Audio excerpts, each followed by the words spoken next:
നമസ്കാരം. അവർ സ്റ്റോറിയുടെ മറ്റൊരു എപ്പിസോഡിലേക്ക് എല്ലാവർക്കും സ്വാഗതം. 1945 ലോകത്ത് പല പ്രധാന സംഭവങ്ങളും നടന്നൊരു വർഷമാണ്. പ്രത്യേകിച്ച് രണ്ടാം ലോകമഹായുദ്ധം അവസാനിച്ചത് ഈ വർഷമാണ്. ഈ വർഷം തന്നെയാണ് ജപ്പാനിൽ അമേരിക്ക ആദ്യമായിട്ട്, ഒരുപക്ഷെ അവസാനമായിട്ടും, ന്യൂക്ലിയർ ബോംബ് പരീക്ഷിക്കുന്നതൊക്കെ. തിരുവിതാംകൂറിലുള്ള ഓരോ ആത്മാഭിമാനമുള്ള മനുഷ്യരെ സംബന്ധിച്ചും അഭിമാനം നൽകുന്ന ഒരു വർഷം കൂടിയാണ് 1945. ഒരു വലിയ സംഭവം ഇവിടെ നടക്കുകയുണ്ടായി. ചങ്ങനാശ്ശേരി അതിരൂപതയുടെ മെത്രാനായ അഭിമന്യ ജെയിംസ് കാളാശ്ശേരി പിതാവിൻ്റെ നേതൃത്വത്തിൽ സഭയുടെ വിദ്യാഭ്യാസ അവകാശ സംരക്ഷണത്തിന് വേണ്ടി 1945 ഒരു വിദ്യാഭ്യാസ പ്രക്ഷോഭം ഇവിടെ നടക്കുകയുണ്ടായി. ഈ ഒരു ഏറ്റുമുട്ടൽ അല്ലെങ്കിൽ ഈ ഒരു സമരം സർവ്വ അധികാരങ്ങളോടും കൂടി, ഒരുപക്ഷെ രാജാവിൻ്റെ എല്ലാ അധികാരങ്ങളും ഏറ്റെടുത്ത് തിരുവിതാംകൂറിനെ അടക്കി ഭരിച്ചിരുന്ന തിരുവിതാംകൂറിൻ്റെ ദിവാൻ CP രാമസ്വാമി അയ്യറും ഇപ്പുറത്തെ ഭാഗത്ത് ന്യായത്തിൻ്റെ ഭാഗത്ത് മാത്രം നിന്നുകൊണ്ട് പാവപ്പെട്ടവർ അവകാശങ്ങൾക്ക് വേണ്ടി പോരാടിയ കത്തോലിക്ക സഭയുമായിരുന്നു. കാളശ്ശേരി പിതാവിൻ്റെ നേതൃത്വത്തിലുള്ള ഈ സമരം ദിവാനുമേൽ ഒരു വിജയം നേടിയതും 1945.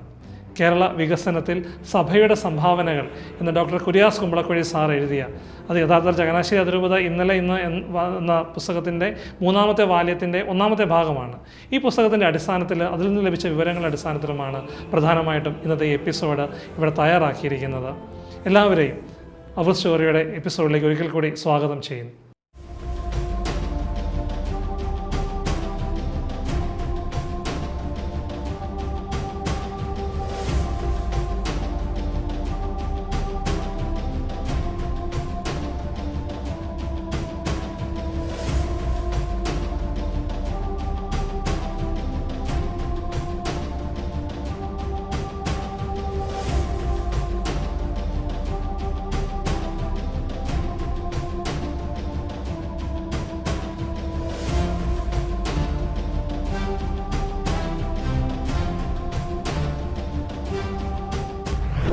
ആയിരത്തി 1945 വിദ്യാഭ്യാസ അവകാശ സംരക്ഷണത്തിന് വേണ്ടി നടത്തി വിജയിച്ച ഈ സമരത്തെക്കുറിച്ച് പറയുമ്പോൾ ആദ്യം അതിൻ്റെ പശ്ചാത്തലം ഒന്ന് പരിശോധിക്കാം.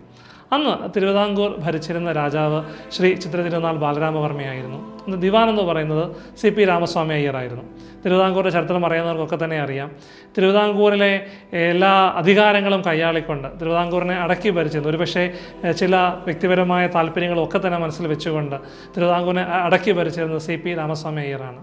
അന്ന് തിരുവിതാംകൂറിലെ മഹാഭൂരിപക്ഷം വരുന്ന പ്രൈമറി സ്കൂളുകളും ചങ്ങനാശ്ശേരി രൂപതയിലായിരുന്നു. ഏതാണ്ട് 200-നടുത്ത് സ്കൂളുകൾ അന്ന് ചങ്ങനാശ്ശേരി രൂപതയ്ക്ക് ഉണ്ടായിരുന്നു എന്നാണ് പറയുന്നത്. ഒപ്പം ഹൈസ്കൂളുകളും കോളേജുകളും വേറെ ഉണ്ടായിരുന്നു.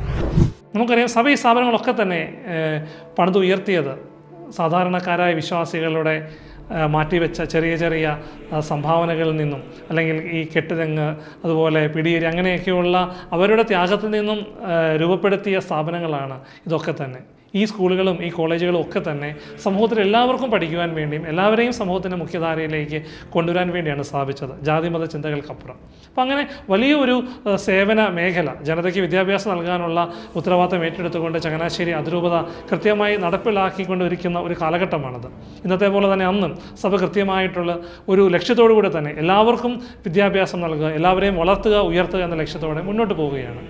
പക്ഷേ പലപ്പോഴും ചരിത്രം പരിശോധിക്കുമ്പോൾ നമുക്ക് തോന്നാറുണ്ട്, ഈ CP രാമസ്വാമി അയ്യർ എന്ന് പറയുന്ന ദിവാന് സഭയോട് എന്തോ ഒരു അകൽച്ചുള്ളതുപോലെയോ, അല്ലെങ്കിൽ ഈ സഭ നൽകുന്ന ഈ സേവനങ്ങളെയൊക്കെ തന്നെ ഏതെങ്കിലുമൊക്കെ രീതിയിലൊന്ന് ബുദ്ധിമുട്ടിക്കുക, പ്രശ്നങ്ങൾ ഉണ്ടാക്കുക എന്നുള്ള ഒരു ചിന്ത അദ്ദേഹത്തിന് ഉണ്ടായിരുന്നു എന്ന് പോലും പലപ്പോഴും തോന്നിപ്പോയിട്ടുണ്ട്. ത്യാഗപൂർവമായ ഒരു സേവനം, ലാഭേച്ഛയില്ലാത്ത പ്രവർത്തനങ്ങളെ പലപ്പോഴും മുടക്കുന്ന രീതിയിലുള്ള ചില സമീപനങ്ങളൊക്കെ തന്നെ അദ്ദേഹത്തിൻ്റെ ഭാഗത്തു നിന്നുണ്ടായി എന്ന് അന്നത്തെ പല സംഭവങ്ങളും കാണുമ്പോൾ നമുക്ക് തോന്നിപ്പോകാറുണ്ട്. എന്തായാലും സഭയുടെ ഈ നന്മ പ്രവർത്തികൾക്കൊക്കെ തന്നെ കൂടുതൽ ബുദ്ധിമുട്ട് സൃഷ്ടിക്കുന്ന ലക്ഷ്യത്തോടെ തന്നെ അദ്ദേഹത്തിൻ്റെ കുരുട്ടുബുദ്ധി എന്ന് വേണമെങ്കിൽ പറയാം, അദ്ദേഹം ഒരു പുതിയ വിദ്യാഭ്യാസ ദേശസൽക്കരണം എന്ന് പറയുന്ന ഒരു ആശയം കൊണ്ടുവരുന്നതോടുകൂടിയാണ് 45-ലെ ഈ വിദ്യാഭ്യാസ പ്രക്ഷോഭം ആരംഭിക്കുന്നത്. നേരത്തെ പറഞ്ഞ ഈ കുരുട്ടുബുദ്ധിയിൽ നിന്നും ഒരു തിരിഞ്ഞൊരാശയമായിരിക്കാം 1943 വിദ്യാഭ്യാസ മേഖലയുടെ വികസനം എന്ന ഒരു പേര് പറഞ്ഞുകൊണ്ട്, അല്ലെങ്കിൽ ആ ഒരു തന്ത്രത്തിൻ്റെ മറവിൽ ദിവാൻ രൂപകൽപ്പന നൽകിയ ഒരു കമ്മിറ്റിയാണിത്. തിരുവിതാംകൂർ സർവകലാശാലയുടെ അന്നത്തെ വൈസ് ചാൻസലർ ആയിരുന്ന HC പാവർത്തി ആയിരുന്നു കമ്മിറ്റിയുടെ ചെയർമാൻ. അദ്ദേഹം പറഞ്ഞ ലക്ഷ്യങ്ങളൊക്കെ തിരുവിതാംകൂറിലെ വിദ്യാഭ്യാസ മേഖലയെ സമുദ്ധരിക്കാൻ ആവശ്യമായിട്ടുള്ള നിർദ്ദേശങ്ങൾ ലഭിക്കാനാണ് ഈ കമ്മിറ്റി രൂപീകരിച്ചെന്നുള്ളതാണ്. 1945 ഏപ്രിൽ മാസത്തിൽ ഈ കമ്മിറ്റി റിപ്പോർട്ട് ഗവൺമെൻറ്റിന് കൈമാറുകയുണ്ട്. പക്ഷേ രസകരമായ കാര്യം ഈ കമ്മിറ്റിയുടെ റിപ്പോർട്ടിൽ പറയുന്നത് ഈ പറഞ്ഞ സഭ പോലെയുള്ള സംവിധാനങ്ങൾ നൽകുന്ന പ്രൈമറി വിദ്യാഭ്യാസ മേഖലയെ പ്രോത്സാഹിപ്പിക്കണമെന്നാണ്. അദ്ദേഹം അതിനകത്ത് പറയുന്നത് പ്രൈമറി വിദ്യാഭ്യാസം സൗജന്യമാക്കണം, എല്ലാവർക്കും ലഭ്യമാക്കണം. അതുപോലെ തന്നെ സർക്കാർ സ്കൂളുകൾക്കൊപ്പം തന്നെ സ്വകാര്യ സ്കൂളുകൾ നിലനിൽക്കണം. കൂടാതെ സ്വകാര്യ സ്കൂളുകൾക്ക് ഉദാരമായിട്ട് ഗ്രാൻഡ് നൽകി സഹായിക്കണം എന്നൊക്കെയുള്ള കുറേയധികം നല്ല പരാമർശങ്ങൾ റിപ്പോർട്ടിലുണ്ടായിരുന്നു, അല്ല ശുപാർശകളുണ്ടായിരുന്നു. അതിനുശേഷം 1945 ഓഗസ്റ്റിൽ ശ്രീമൂലം പ്രജാസഭയിൽ ഈ റിപ്പോർട്ട് ചർച്ചയ്ക്ക് വെച്ചു. അപ്പോൾ ഒരു പ്രമേയം കൂടി അവതരിപ്പിക്കപ്പെട്ടു. ഇവിടം തൊട്ടാണ് ഒരു അപകടം അല്ലെങ്കിൽ ഒരു ഗൂഢാലോചന നമുക്ക് മനസ്സിലാക്കുവാൻ സാധിക്കുന്നത്. സംസ്ഥാനത്തെ സ്വകാര്യ പ്രൈമറി സ്കൂളുകളെല്ലാം സർക്കാർ ഏറ്റെടുക്കണമെന്നായിരുന്നു ഈ പ്രമേയം. ശരിക്കും ഈ കമ്മിറ്റിയുടെ ശുപാർശകൾക്ക് വിരുദ്ധമാണ് ഈ പ്രമേയമെന്ന് ഓർക്കണം. ഈ പ്രമേയം അനുസരിച്ചുള്ളതായിരുന്നു പിന്നീടുള്ള ബാക്കിയുള്ള നീക്കങ്ങളൊക്കെ തന്നെ ഈ CP രാമസ്വാമിയുടെ നേതൃത്വത്തിലുള്ള ടീം തയ്യാറാക്കുന്നത്. ഓഗസ്റ്റ് 9 ഈ പ്രമേയം അംഗീകരിക്കുന്നു. അപ്പം ഒരു ക്ലോസ് കൂടെ അതിനകത്ത് ആഡ് ചെയ്യുകയാണ്. ഈ സ്കൂൾ സമയത്ത് മതബോധനം പാടില്ല എന്നുള്ളൊരു പ്രമേയം അദ്ദേഹം സഭയിൽ പാസ്സാക്കിയെടുക്കുകയാണ്. വീണ്ടും തൊട്ടടുത്ത ദിവസം ശ്രീചിത്ര സ്റ്റേറ്റ് കൗൺസിൽ ദിവാൻ ഒരു പ്രഖ്യാപനം നടത്തുകയാണ്. സംസ്ഥാനത്തെ എല്ലാ സ്വകാര്യ പ്രൈമറി സ്കൂളുകളും സർക്കാർ ഏറ്റെടുക്കാൻ തീരുമാനിച്ചിരിക്കുന്നു. അപ്പം നമ്മൾ മനസ്സിലാക്കേണ്ടത്, ആദ്യം അദ്ദേഹം ഒരു കമ്മിറ്റിയെ വെച്ചു. ആ കമ്മിറ്റിയുടെ നിർദ്ദേശങ്ങൾ അനുകൂലമല്ല എന്ന് കണ്ടിട്ട് കൂടെ അദ്ദേഹം ഒരു പ്രമേയം പാസ്സാക്കുന്നു. ആ പ്രമേയത്തിലൂടെ കേരളത്തിലെ പ്രത്യേകിച്ച് തിരുവിതാംകൂറിലെ പ്രൈമറി മേഖലയിലുള്ള എല്ലാ വിദ്യാഭ്യാസ സ്ഥാപനങ്ങളും ഏറ്റെടുക്കാൻ തീരുമാനിക്കുന്നു. അതിനുശേഷം ഒരു പ്രഖ്യാപനം ഇദ്ദേഹം നടത്തുകയും കൂടെ ചെയ്യുന്നു. ഓൾറെഡി സൂചിപ്പിച്ചു കഴിഞ്ഞു, അന്ന് ഇവിടുത്തെ ഏറ്റവും വലിയ ഈ വിദ്യാഭ്യാസ മേഖലയിൽ സേവനം നൽകുന്ന ഏറ്റവും വലിയ സംവിധാനം എന്ന് പറയുന്നത് ചങ്ങനാശ്ശേരി അതിരൂപതയുടെ പ്രൈമറി സ്കൂളുകളായിരുന്നു. CP പ്രഖ്യാപനങ്ങളും അദ്ദേഹം മുന്നോട്ട് വെച്ച ആശയങ്ങളും പ്രത്യക്ഷത്തിൽ തന്നെ സമാധാനത്തിൽ കഴിയുന്ന നന്മ ചെയ്യുന്ന സഭകളെയും സമൂഹത്തെയും ഒക്കെ തന്നെ ഒരു ആശങ്കയിലേക്ക് തള്ളിവിടാൻ തക്കതായിരുന്നു. മാത്രമല്ല ഒരു കൃത്യമായൊരു പ്ലാനിങ് അദ്ദേഹത്തിനുണ്ടായിരുന്നോ എന്ന് പോലും സംശയിക്കേണ്ടിയിരിക്കുന്നു. ഇവിടെയാണ് പ്രശസ്തമായ 123 നമ്പർ ഇടയലേഖനം മാർ ജെയിംസ് കാളാശ്ശേരി പിതാവ് പുറപ്പെടുവിക്കുന്നത്.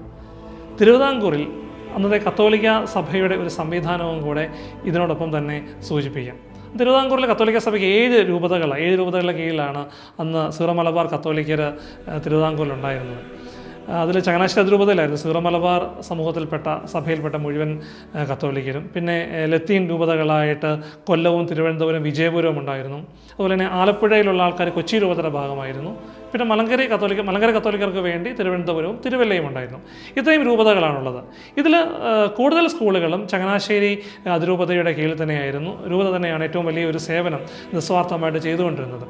അപ്പോൾ 1945 ഈ ഒരു സാഹചര്യത്തിൽ ഈ പറഞ്ഞ സഭയുടെ സ്ഥാപനങ്ങളൊക്കെ ഏറ്റെടുക്കുവാനുള്ള ഒരു ദുർബുദ്ധിയോടുകൂടിയുള്ള ഒരു നീക്കത്തിനെതിരെ കാളാശ്ശേരി പിതാവ് അതിശക്തമായിട്ട് മുന്നോട്ട് വരികയാണ്. 45 ഓഗസ്റ്റ് 15 ദേവാലയങ്ങൾ വായിക്കാൻ വേണ്ടി അദ്ദേഹം നൽകിയ 123 നമ്പർ ഇടയലേഖനം കേരള രാഷ്ട്രീയ രംഗത്ത് ഒരു ബോംബ് സ്ഫോടനത്തിൻ്റെ ആഘാതം സൃഷ്ടിച്ചു. ഒരിക്കലെങ്കിലും എല്ലാവരും വായിച്ചിരിക്കേണ്ട ഒരു ഇടയലേഖനമാണ് ഈ 123 നമ്പർ ഇടയലേഖനം. ഒരിക്കലും ജോൺ കച്ചറമറ്റം സാറ് പറയുകയുണ്ടായി, ഈ ഇടയലേഖനത്തെ പ്രകീർത്തിച്ച് സംസാരിക്കുന്നവർ പോലും പലപ്പോഴും ഈ ഇടയലേഖനം മുഴുവൻ വായിച്ചിട്ടില്ല എന്ന്. വളരെ ആശയസമ്പുഷ്ടമായ കൃത്യമായിട്ടുള്ള ഒരു ബോധ്യം സമൂഹത്തിന് നൽകുന്ന മനോഹരമായ ഇടയലേഖനമാണ് കാളാശ്ശേരി പിതാവിൻ്റെ 123 നമ്പർ ഇടയലേഖനം. പക്ഷേ ഇവിടുത്തെ ഒരു അപകടം സംഭവിച്ചത് കാളാശ്ശേരി പിതാവിന് തന്നെയാണ്. കാരണം എല്ലാവരും കാളാശ്ശേരി പിതാവിനെ ഈ ഇടയലേഖനവുമായി ചേർത്താണ് എപ്പോഴും സംസാരിക്കുന്നത്. വിശുദ്ധമായ ജീവിതം നയിച്ചിരുന്ന പ്രാർത്ഥനാ ചൈതന്യമുള്ള വിവിധ തരത്തിലുള്ള സ്വഭാവ സവിശേഷതകളുള്ള കാളാശ്ശേരി പിതാവിനെ ഈ ഇടയലേഖനവുമായി മാത്രം ബന്ധപ്പെടുത്തി സംസാരിച്ച് പിതാവിനെ ഈ ഇടയലേഖനത്തിലേക്ക് അങ്ങ് കൊണ്ടുവന്ന് പിതാവിൻ്റെ എല്ലാ ചിന്തകളും ഇതിലേക്ക് കൊണ്ടുവന്ന് നമ്മൾ നിർത്തുകയാണ് ചെയ്തത്. പിതാവിൻ്റെ സ്വഭാവത്തിന് മറ്റു പല സവിശേഷതകളും നമ്മൾ ചർച്ച ചെയ്യാതെ പോയി അല്ലെങ്കിൽ മനസ്സിലാക്കാതെ പോയി എന്ന് പലപ്പോഴും തോന്നാറുണ്ട്. തീർച്ചയായിട്ടും അവർ സ്റ്റോറിയുടെ ഒരു എപ്പിസോഡിൽ കാളാശ്ശേരി പിതാവിനെക്കുറിച്ച് സംസാരിക്കുമ്പോൾ ഈ വിഷയത്തെക്കുറിച്ച് കൂടുതൽ ആധികാരികമായി ആഴത്തിൽ സംസാരിക്കാൻ പറ്റുമെന്ന് പ്രതീക്ഷിക്കുന്നു. വീണ്ടും നമുക്ക് ഇടയലേഖനത്തിലേക്ക് തിരിച്ചു വരാം. 123 നമ്പർ ഇടയലേഖനം ആരംഭിക്കുന്നത് വിശുദ്ധ ലൂക്കായുടെ സുവിശേഷം 22-ാം അധ്യായം 36-38 വാക്യങ്ങൾ ഉദ്ധരിച്ചുകൊണ്ടാണ്. നമുക്കറിയാം ഈശോ അവിടെ പറയുന്നതാണ്, അവൻ അവരോട് അരുളി ചെയ്തു, ഇപ്പോൾ മുതൽ മടിശീലയുള്ളവൻ അത് എടുക്കട്ടെ, വാളില്ലാത്തവൻ തൻ്റെ കുപ്പായം വിറ്റ് വാൾ വാങ്ങട്ടെ എന്ന് തുടങ്ങി ഒരു നിർദ്ദേശം പോലെ നൽകുന്നതും പിന്നെ ശിഷ്യന്മാരുടെ മറുപടിയുമൊക്കെയാണ് ഈ 36-38 വാക്യങ്ങളിൽ. അതിനുശേഷം കാളാശ്ശേരി പിതാവ് ഈ ഒരു വിശുദ്ധ ഗ്രന്ഥഭാഗം ഉദ്ധരിച്ചതിന് ശേഷം പിതാവ് തുടർന്ന് ഇങ്ങനെയാണ് എഴുതുന്നത്: മേലുദ്ധരിച്ച വേദവാക്യങ്ങളുടെ വിധിപ്രകാരം ക്രിസ്തുവിൻ്റെ ഒരു വിനീത അപ്പസ്തോലനായ നമ്മുടെ കൈവശം സൂക്ഷിച്ചിരിക്കുന്ന 2 വാളുകൾ ഒന്നിനെ നിരീശ്വര പ്രസ്ഥാനത്തിനെതിരായി നമ്മുടെ മുൻ ലേഖനത്തിൽ വീശിക്കഴിഞ്ഞു. അത് ശരിക്കും തൊട്ടു മുമ്പത്തെ ഇടയലേഖനങ്ങൾ നിരീശ്വര പ്രസ്ഥാനങ്ങൾക്കെതിരെയുള്ള പിതാവിൻ്റെ കൃത്യമായിട്ടുള്ള താക്കീതുകളും അത് ആഹ്വാനങ്ങളുമായിരുന്നു. അതാണ് പിതാവ് അങ്ങനെ സൂചിപ്പിക്കുന്നത്. വീണ്ടും ഇടയലേഖനത്തിൽ അടുത്ത സെൻസ് ഇങ്ങനെയാണ്: ഇനി നമുക്ക് ശേഷിക്കുന്ന രണ്ടാമത്തെ ആധ്യാത്മിക ഖണ്ഡത്തെ, ആധ്യാത്മിക അണുബോംബിനെ പ്രയോഗിക്കേണ്ടതായ ആവശ്യം ഇതാ കൈവന്നിരിക്കുന്നു. വടിശീലയുള്ളവർ എടുത്തുകൊള്ളുന്നതിനുള്ള അവസരവും സമീപിച്ചിരിക്കുന്നു. ആധ്യാത്മിക അണുബോംബ് തൽക്കാലം പൊട്ടിക്കുന്നുമില്ല എന്ന് തുടങ്ങി പിതാവ് ഇങ്ങനെ ഇടയലേഖനം തുടരുകയാണ് ചെയ്യുന്നത്. ഈ ഇടയലേഖനമാണ് യഥാർത്ഥത്തിൽ CPA ചൊടിപ്പിക്കുന്നത്. പക്ഷേ പിതാവ് കൃത്യമായിട്ടുള്ള ക്രൈസ്തവ വിശ്വാസത്തിൽ അടിയുറച്ചുള്ള കൃത്യമായ നിലപാടാണ് പിതാവ് ഇടയലേഖനത്തിലൂടെ പറഞ്ഞു വയ്ക്കുന്നത്. വിദ്യാലയങ്ങളുടെ ദേശസാൽക്കരണത്തിന് ശ്രമിക്കുന്നവർ ദൈവദ്രോഹം, മാതൃദ്രോഹം, ശിശുദ്രോഹം, ഗുരുഹത്യ എന്ന 4 പാതകങ്ങൾക്ക് ഉത്തരവാദിത്തം ഏറ്റെടുക്കേണ്ടി വരുമെന്ന് പിതാവ് സൂചിപ്പിക്കുന്നുണ്ട്. അപ്പോൾ അങ്ങനെ ഈ ഇടയലേഖനത്തിലൂടെ സഭയുടെ ഒരു വിദ്യാഭ്യാസ സ്ഥാപനവും ഇങ്ങനെ ദേശസാൽക്കരിക്കുവാൻ വിട്ടുകൊടുക്കത്തില്ല. പിതാവ് തന്നെ പറയുന്നുണ്ട്, ഇപ്പോൾ സഭ ചെയ്യുന്ന ഈ വലിയ സേവനത്തെ കൈവിട്ടുകൊണ്ട് അല്ലെങ്കിൽ അതിനെ ഇല്ലാതാക്കാനുള്ള ശ്രമങ്ങളെ ചെറുത് തോൽപ്പിക്കുക തന്നെ ചെയ്യും. ദൈവം അതിനുള്ള എല്ലാ പിന്തുണയും നൽകും. നമ്മുടെ ഒരു സ്ഥാപനം നമ്മൾ വിട്ടുകൊടുക്കത്തില്ല എന്ന് പിതാവ് പറയുന്നുണ്ട്. എന്നാലും ഈ ഇടയലേഖനം വലിയ ഒരു പ്രകമ്പനം തന്നെ കേരളത്തിൻ്റെ, പ്രത്യേകിച്ച് തിരുവിതാംകൂറിൻ്റെ രാഷ്ട്രീയ സാമൂഹിക സാഹചര്യത്തിൽ സൃഷ്ടിക്കുകയുണ്ടായി. അണുബോംബ്, വാള് എന്നൊക്കെ കേട്ടപ്പോൾ CP ശരിക്കും ഞെട്ടി.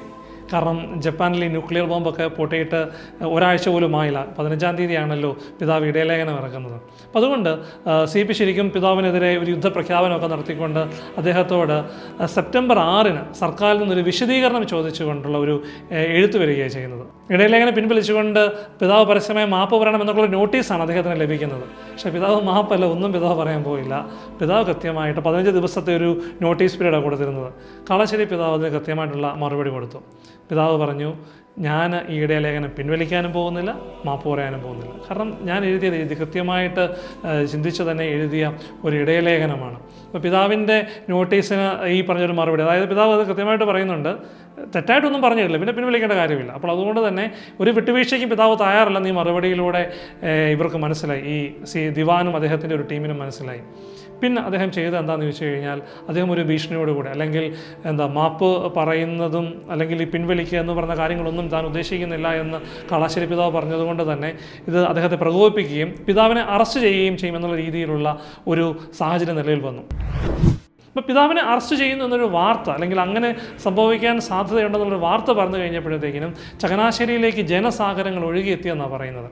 അന്ന് ചങ്ങനാശ്ശേരിയുടെ വീഥികൾ മുഴുവൻ ജനങ്ങളെ കൊണ്ട് നിറഞ്ഞുവെന്നാണ് സൂചിപ്പിക്കുന്നത്. മാർ ജെയിംസ് കാളാശ്ശേരി പിതാവിൻ്റെ അജപാലന ചിന്തകൾ ഇടയലേഖനത്തിലൂടെ എന്ന ഒരു പുസ്തകം ഫാദർ സെബാസ്റ്റ്യൻ കാളാശ്ശേരി എഡിറ്റ് ചെയ്തൊരു പുസ്തകമാണ്.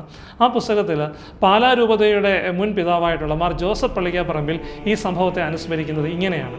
പിതാവിനകത്ത് പറയുന്നത് ഇങ്ങനെയാണ്: വിദ്യാഭ്യാസ അവകാശ സംരക്ഷണത്തെക്കുറിച്ച് പിതാവ് പുറപ്പെടുവിച്ച ഇടയലേഖനത്തെ CP ചോദ്യം ചെയ്തു. എന്നാൽ വളരെ കൃത്യമായി ഒരു ലീഗൽ മൈൻഡ് പിതാവിനുണ്ടായിരുന്നു. അദ്ദേഹം നൽകിയ മറുപടി ഒരു ലീഗൽ റിപ്ലൈ തന്നെയായിരുന്നു. പ്രഗത്ഭരായ അഭിഭാഷകരോട് ചർച്ച ചെയ്താണ് ആ മറുപടി അദ്ദേഹം തയ്യാറാക്കിയത്. അതൊരിക്കലും ഒരു വെല്ലുവിളിയല്ല, തികച്ചും മാന്യമായ മറുപടി മാത്രമായിരുന്നു.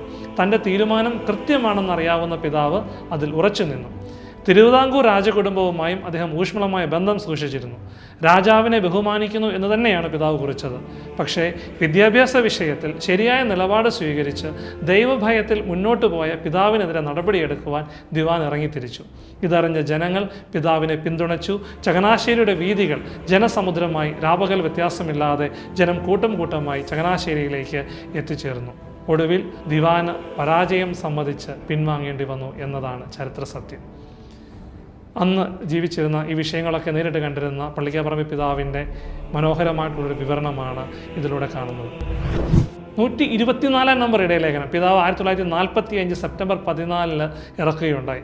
അതിൽ പൗലോസ്ലീഹായുടെ ഒരു ഉദ്ധരണി അദ്ദേഹം മനോഹരമായിട്ട് ചേർക്കുന്നുണ്ട്: ദൈവത്തെ ഭയപ്പെടുക, രാജാവിനെ ബഹുമാനിക്കുക. അതായത് ഈ ഇടയലേഖനത്തിന് ശേഷം അദ്ദേഹം കൃത്യമായിട്ട് പറഞ്ഞു, ഇടയലേഖനം പിൻവലിക്കത്തില്ലെന്ന് മാത്രമല്ല, നീതിയുടെ ന്യായത്തിൻ്റെ പക്ഷത്തിലുള്ള ഈ സമരത്തിൽ മുന്നിൽ നിന്ന് നയിക്കുവാൻ തയ്യാറാണ് എന്ന് തന്നെ പിതാവ് സൂചന നൽകുകയും അദ്ദേഹത്തിന് മുൻപിൽ തിരുവിതാംകൂറിലെ ക്രൈസ്തവർ ഒരുമിച്ച് ചേരുകയും ചെയ്തു.